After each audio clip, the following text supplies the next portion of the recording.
Во многих местах льется вода, вспышки коротких замыканий в электроцепях.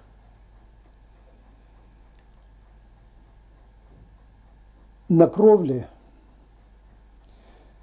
химцеха в нескольких местах и реакторного цеха блока 3 в нескольких местах мелкие очаги пожара. Большого пожара не было, но было несколько очагов. Я дошел до 3-го блока, там стоят машины пожарные. У шофера одной из машин я спросил, кто старший. И он показал, как раз лейтенант Правик шел. Я его в лицо-то знал. Но по фамилии тогда я не знал его. Я ему сказал, куда надо подъехать, чтобы подсоединиться к пожарному трубопроводу, который шел на крышу.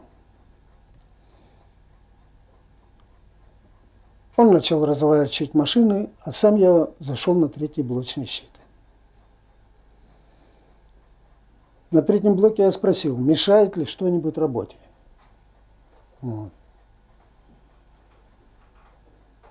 Начальник смены блока Багдасаров Юрий сказал, что осмотрели, пока ничего не мешает.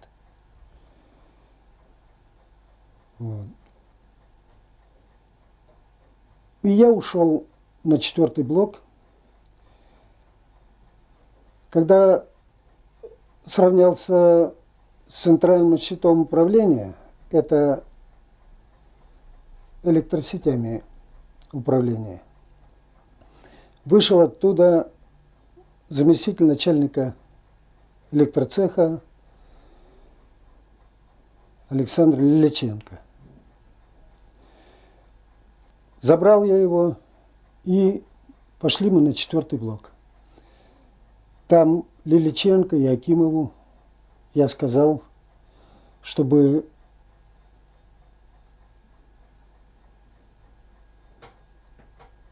обесточивали все механизмы, вытеснили водород из генераторов и сливали масло с турбин. Потому что сделать что-нибудь с реактором было уже, это я понял, было невозможно. С этого времени для меня реактор 4-го блока стал существовать только как источник опасности для рядом стоящих 1-го, 2-го, 3-го блоков. И необходимо было принять меры по предотвращению возникновения новых пожаров. А что они бы возникали в той обстановке, это несомненно. Поэтому самые основные – обесточение, вытеснение водорода, слив масла – необходимо было выполнить как можно скорее.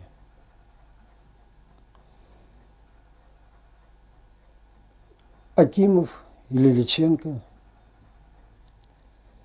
с операторами турбинного и прежде всего электрического цехов приступили к выполнению этих работ. Они эту работу выполнили.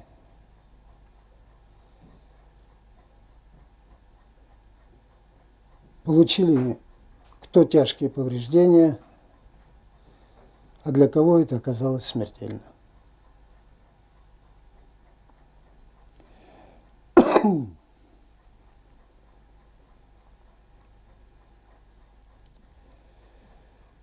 В это же время Петя Поломарчук принес инженера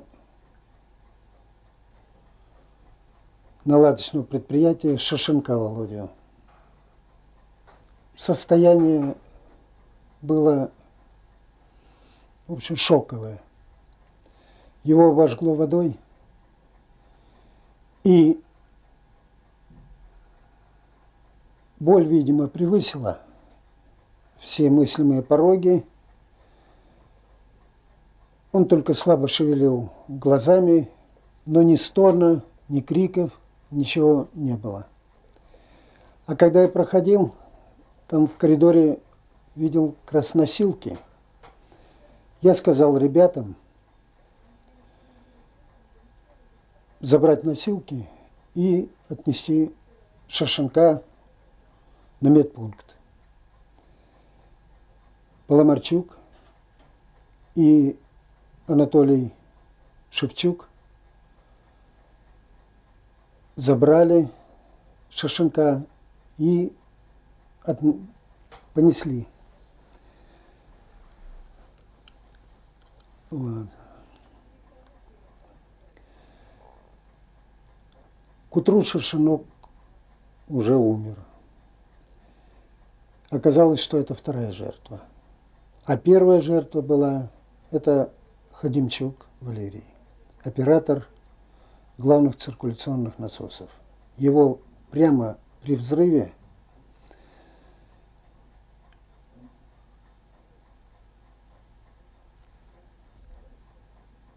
обвалившимися конструкциями придавило, и где он находится, так и не нашли.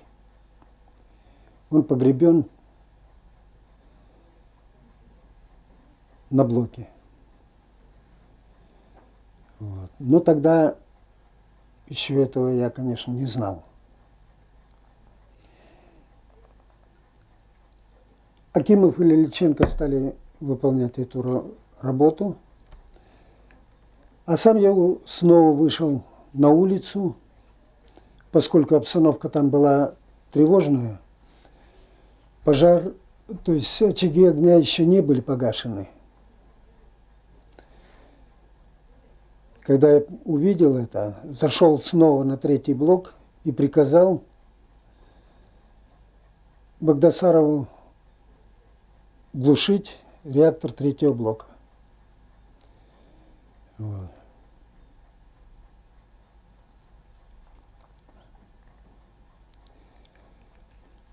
А сам пошел снова на 4-й блок. Ну, здесь мы встретились с перевозчиком Валерием, начальником смены реакторного цеха. Он сказал, что нет Ходимчука. Ювченко, я и дозиметрист, и перевозчик пошли в зал ГЦН, в котором должен был быть Ходимчук. Ничего мы не нашли, так и в дальнейшем не нашли. Вот. Но здесь уже все мы были, в плохом физическом состоянии. Вернулся, когда на блочный щит, то произошел полный упадок сил. Видимо, как по физическому состоянию, так и по моральному. Потому что никакой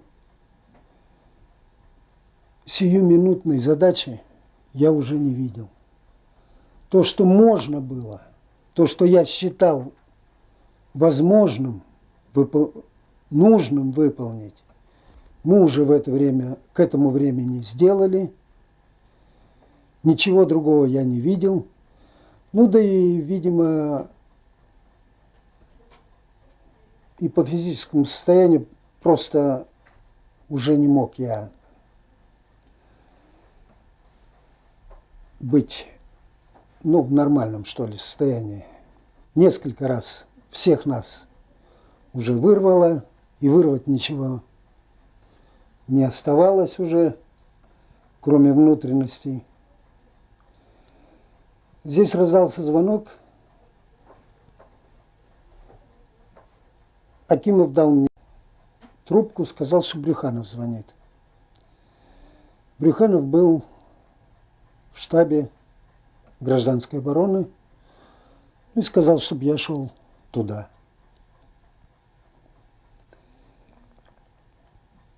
Помылся, переоделся, забрал с собой диаграммы, 3 штуки. Это мощности реактора, давление первого контура. И прошел в штаб гражданской обороны.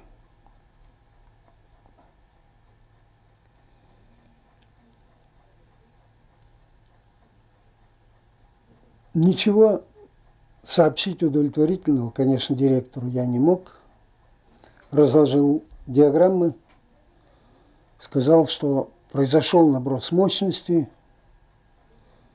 вероятно, в результате какого-то неправильного действия аварийной защиты.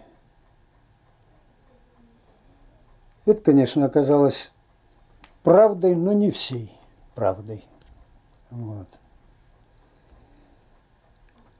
А другого я в то время и не мог сообразить. Да, в общем-то, и не соображал, и не пытался сообразить, потому что была работа, которую необходимо было выполнить.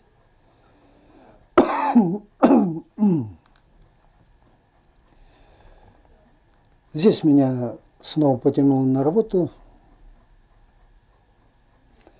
Я выскочил на улицу. Меня посадили в машину скорой помощи и отвезли в больницу.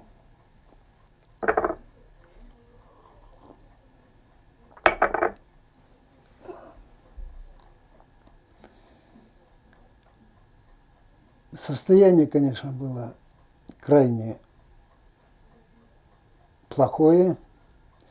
Однако после того, как медицинская сестра поставила капельницу и 1 или 2 бутылки влила физраствор или что там, уж не знаю, удивительным образом сон пропал. Вышел я,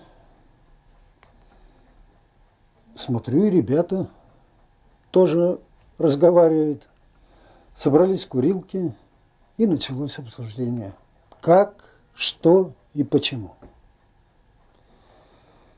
И это обсуждение, как, что и почему, продолжалось и в Москве, куда нас отвезли 27 апреля. Ну, 1 партию отвезли еще 26 апреля, а большую часть отвезли 27 апреля. И там в больнице я оказался на долгие полгода. Выписался 4 ноября 1986 года. Приехал в Киев. А 4 декабря, через месяц, меня арестовали. Вот. Ну, давайте чуть перервемся. Но арест для меня не явился неожиданностью, потому что еще в больнице, когда я лежал, то несколько раз приходил следователь, ну, допрашивал тогда еще как свидетеля. Однако по всему ходу уже было ясно, что обвинен будет персонал. Да другого и быть не могло. В Советском Союзе не происходило аварий из-за плохого оборудования. В Советском Союзе были аварии только по вине обслуживающего персонала. Диспетчер, там, оператор, мастер. А из-за плохого оборудования не было. Таких случаев я не припоминаю, хотя после много интересовался.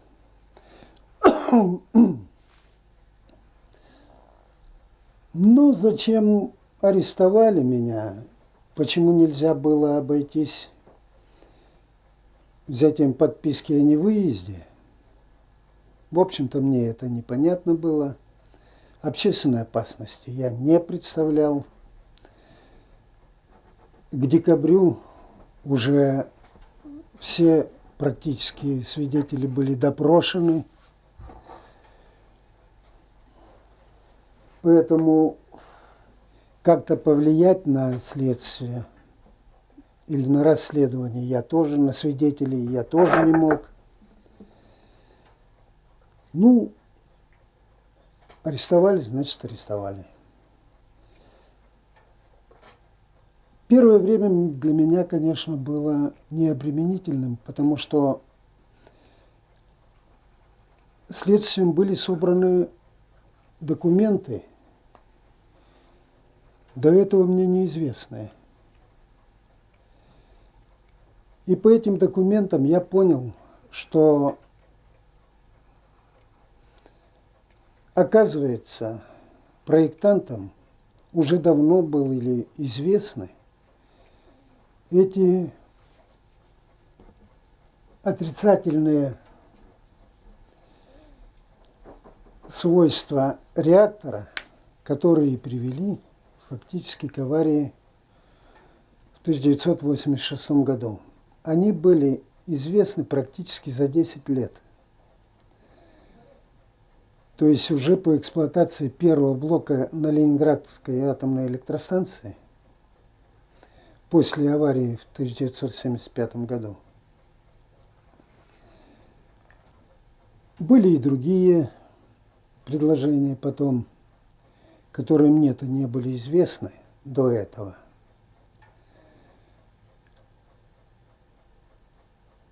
Я знакомился с делами, и для меня уже к декабрю стала полностью ясна картина, почему, как произошел взрыв. И практически с того времени я не изменил нисколько своих представлений об этом.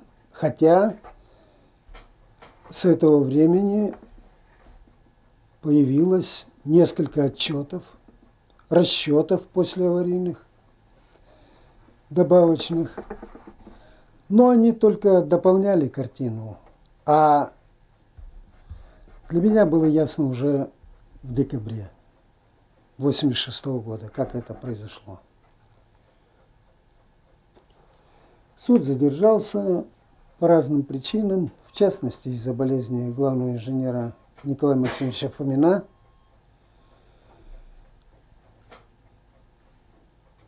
И в июле 1987 года состоялся суд над чернобыльскими преступниками.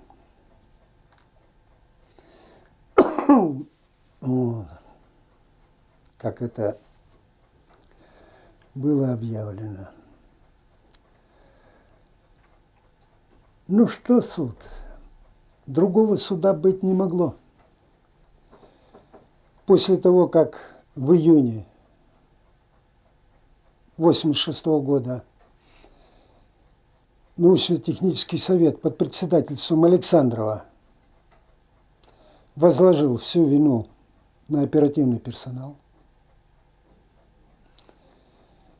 правительственная комиссия подтвердила, так сказать, это, а затем вышло постановление Политбюро. А какой же суд мог пойти против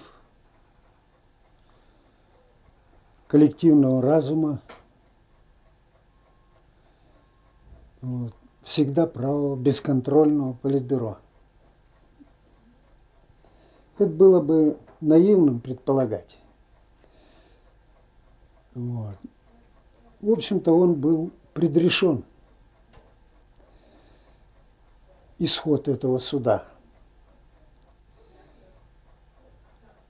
Я хочу только сказать, что судья, в общем-то, четко представлял, что он выполняет вполне определенный социальный заказ. Потому что 24 мои вопроса судебно-технической экспертной комиссии судья отклонил. А эти вопросы были как раз направлены на выяснение, соответствовал ли реактор РБМК-1000 в 1986 году нормам проектирования.